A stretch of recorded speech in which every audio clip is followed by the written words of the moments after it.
Edson Arantes do Nascimento, otherwise known as Pele, was one of the greatest soccer players ever to live.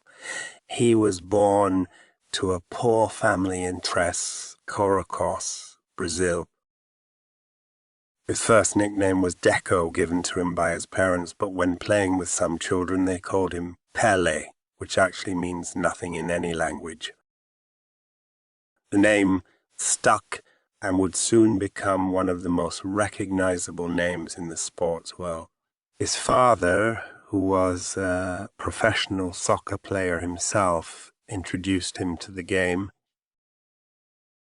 He started out playing in the streets with other children, but at the age of 11, one of the country's best players saw him and immediately recognized his amazing talent.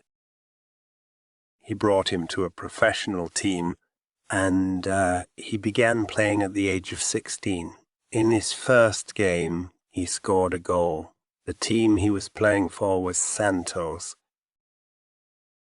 He was placed on Brazil's national soccer team, and at the age of 17, he led his team to victory in the World Cup, scoring 6 goals himself. He went on to play in 3 more World Cups and won 2 more along the course of his career. He played 1360 games and scored 1280 goals, an average of almost 1 every game. When Pele retired from international football, he continued to play for Santos for a further 4 years.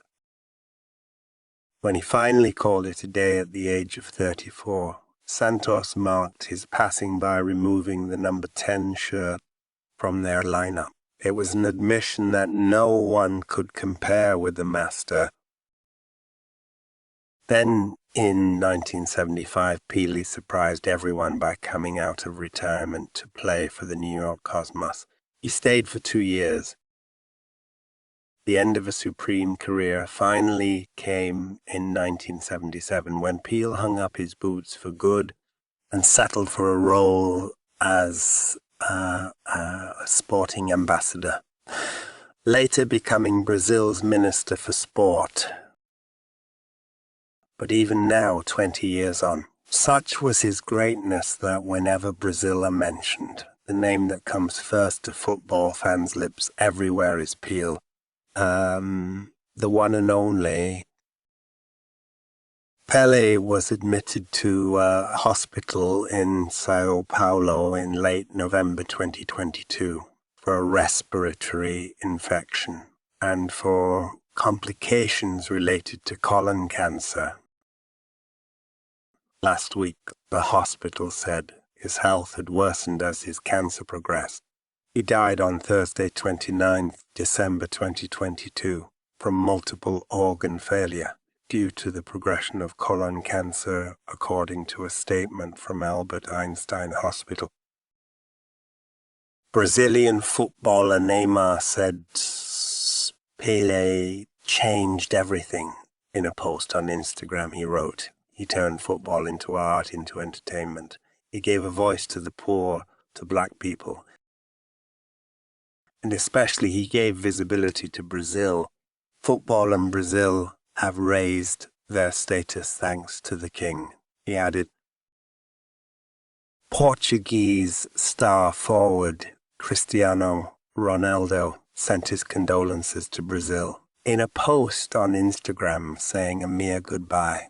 To the eternal King Pele will never be enough to express the pain that currently engulfs the entire football world. Kylian Mbappé said, "The king of football has left us, but his legacy will never be forgotten." Former English soccer player Geoff Hurst wrote on Twitter of his memories of Pele, calling the late star without doubt the best footballer I ever played against. With Bobby Moore being the best footballer I ever played against, with Bobby Moore being the best footballer I ever played alongside. For me, Pele remains the greatest of all time, and I was proud to be on the pitch with him. Rest in peace, Pele, and thank you.